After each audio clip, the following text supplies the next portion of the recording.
ప్రభునందు ప్రియులకు క్రీస్తు యేసు వారి ఘనమైన నామములో మరొక పర్యాయం శుభములు తెలియచేస్తున్నాం. ఈ దినం హెబ్రోన్ క్యాలెండర్ వాగ్దానము, అనుదినము నూతనముగా ఆయనకు వాత్సల్యత పుట్టుచున్నది.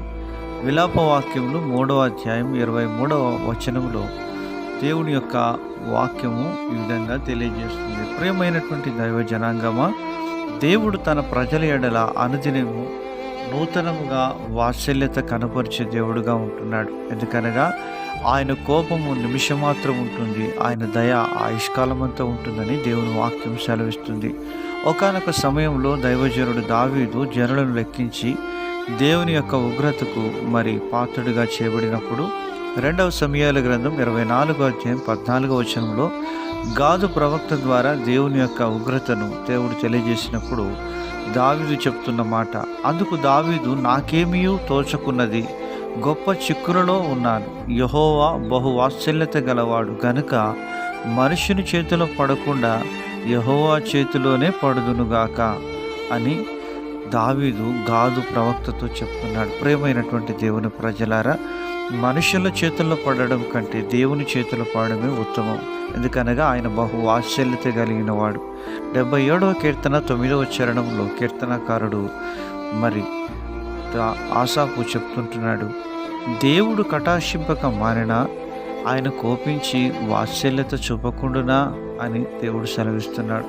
ప్రియమైనటువంటి దేవుని ప్రజలారా, దేవుడు నిన్ను కటాక్షించాలని చూస్తున్నాడు. ఆయన ఒకవేళ మనల్ని కోపించినా కానీ ఆయన వాత్సల్యతము చూపకుండా ఉండే దేవుడు కాదు. ఇశ్రాయేలు ప్రజలు ఎన్ని మార్లు అరణ్యంలో తిరుగుబాటు చేస్తూ వచ్చినప్పటికీ వారికి పరలోకం నుంచి ఆహారంను, బండలో నుంచి నీటిని, మేఘస్తంభమును పగలు, రాత్రి అగ్నిస్తంభమును వారికి దేవుడు అనుగ్రహిస్తూ వచ్చినట్లుగా మనం చూస్తూ ఉంటున్నాం. ప్రియమైనటువంటి దేవుని ప్రజలారా, మన జీవితంలో దేవుడు ఇంత గొప్ప మేలు చేయడా? దేవుని వాక్యం సెలవిస్తుంది. 116వ కీర్తన 5వ చరణంలో, యెహోవా దయాళుడు, నీతిమంతుడు, మన దేవుడు వాత్సల్యత గలవాడు. ప్రియమైనటువంటి దేవుని ప్రజలారా, దేవుని దయను, ఆయన నీతిని మనం గుర్తించే వారంగా ఉండాలి. దేవుడు దయగలిగినటువంటి వాడు కనుకనే ఈ రోజు వరకు మనం సజీవ లెక్కలో జ్ఞాపకం చేసుకొనబడి ఉంటున్నాం. ప్రియమైనటువంటి దేవుని ప్రజలారా, దేవుడు దయగల వారి ఎడల దయ చూపించి ఆయన కఠిన ఎడల వికటముగా చూపునని దేవుని వాక్యం సెలవిస్తుంది.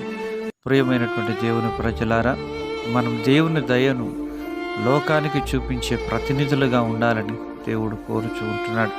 దావీదు అలాగున దేవుని దయను పొంది సౌలు కుటుంబంలో ఉన్నటువంటి మెఫీబోషెతుకు ఆ దయను కనబరుస్తూ వచ్చినాడు. మన జీవితంలో కూడా దేవుని దయను లోకానికి కనపరిచినప్పుడు దేవుడు నీ సంతతిపై కూడా తన దయను, వాత్సల్యతను కుమ్మరించి ఆయనను కాపాడే దేవుడుగా ఉంటున్నాడు. అలాగున ప్రభువు నిన్ను, నన్ను, మనలందరినీ దీవించునుగాక.